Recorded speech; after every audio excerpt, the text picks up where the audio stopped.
Hello friends. इस video में आज हम लोग कवर करने वाले हैं ईडियम एंड फ्रेज को। ईडियम क्या होता है, फ्रेज क्या होता है, दोनों के बारे में आज बात करेंगे और ये बताएंगे कि दोनों के बीच में अंतर क्या है और इनको लेकर के हम लोगों के एग्जाम में क्वेश्चन बार बार पूछे कैसे जाते हैं और इसका डेली लाइफ में यूज क्या है। तो चलिए, मेरा नाम राजू सर है। 20 years teaching experience, English spoken trainer होने के साथ साथ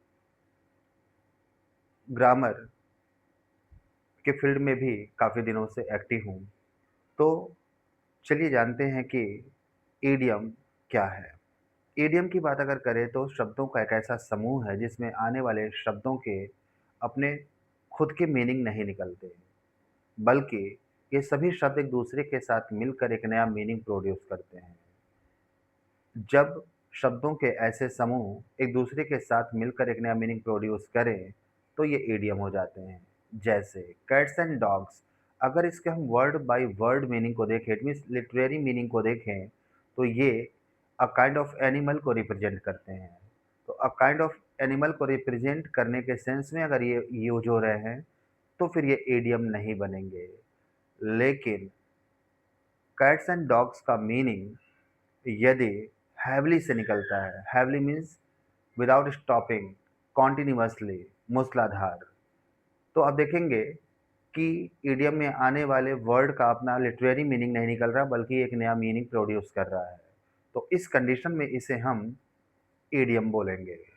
लेकिन शब्दों का एक ऐसा समूह जो अपने ही लिटरेरी मीनिंग को प्रोड्यूस करे, इट मीन्स शब्दों के समूह में आने वाले शब्दों के ही अपने मीनिंग निकले, वो कोई नया मीनिंग प्रोड्यूस नहीं कर पा रहा है, तो ऐसे कंडीशन में शब्दों के समूह को हम फ्रेज बोलते हैं। हम इसे एक एग्जांपल से समझने की कोशिश करेंगे। जैसा कि आप देखेंगे, अगर मैंने सेंटेंस लिखा, it is raining heavily, it's raining heavily, it means मूसलाधार बारिश हो रही है, बहुत ज़ोरों की बारिश हो रही है। इस सेंटेंस में आप देखेंगे तो कैट्स एंड डॉग्स का मीनिंग मूसलाधार से निकल रहा है, विदाउट स्टॉपिंग निकल रहा है, कॉन्टिन्यूअसली निकल रहा है।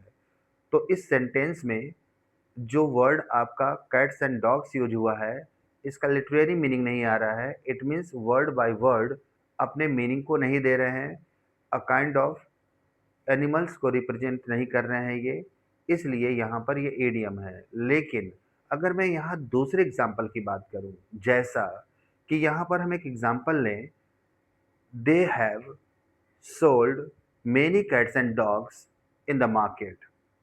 अगर हम इस सेंटेंस को देखें, they have sold many cats and dogs in the market, तो इस सेंटेंस में कैट्स एंड डॉग्स अपना लिटरेरी मीनिंग दे रहे हैं।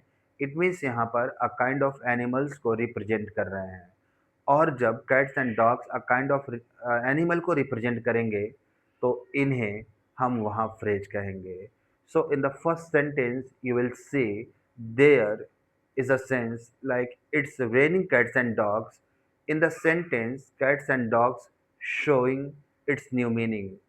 So it's idiom. But in second sentence, you will see they have sold many cats and dogs. In the sentence, there is a literary meaning.